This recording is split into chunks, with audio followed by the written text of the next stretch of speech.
A stationary particle explodes into two particles of mass m1 and m2 which move in opposite direction with velocities v1 and v2. The ratio of their kinetic energies e1 upon e2 is।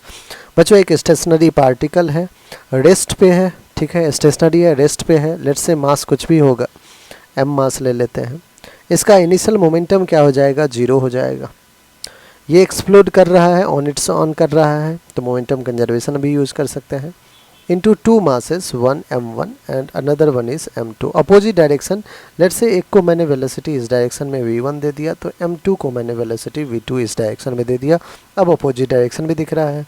Final momentum अगर लिखें बच्चों तो आपको हो गए m1 v1 और minus का m2 v2, क्यों, क्योंकि वेलोसिटी का डायरेक्शन अपोजिट ले लिया है।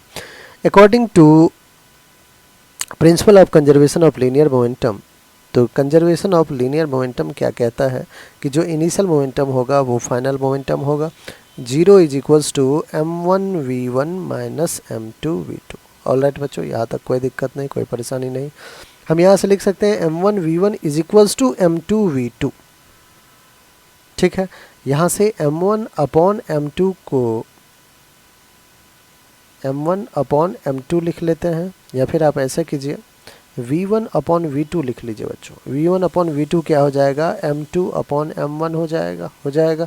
अब देखिए हमें काइनेटिक एनर्जी लिखना है E1 अपॉन E2 का रेशियो चाहिए, तो हाफ ऑफ m1 v1 का square, half of m2 v2 का square, half half cancel, m1 upon m2 ले लीजिए, और v1 अपॉन v2 का स्क्वायर ले सकते हैं क्या, बिल्कुल, v1 अपॉन v2 का स्क्वायर। तब ये बच्चों m1 upon m2 into v1 upon v2 क्या है, m2 अपॉन m1, m2 का स्क्वायर अपॉन m1 का स्क्वायर, कैंसिल आउट करते हैं एक बार, m2 ने एक m2 कैंसिल किया, m1 ने एक, तो रिक्वायर्ड रेशियो क्या आ रहा है, m2 अपॉन m1 हमारा फर्स्ट ऑप्शन है, फर्स्ट ही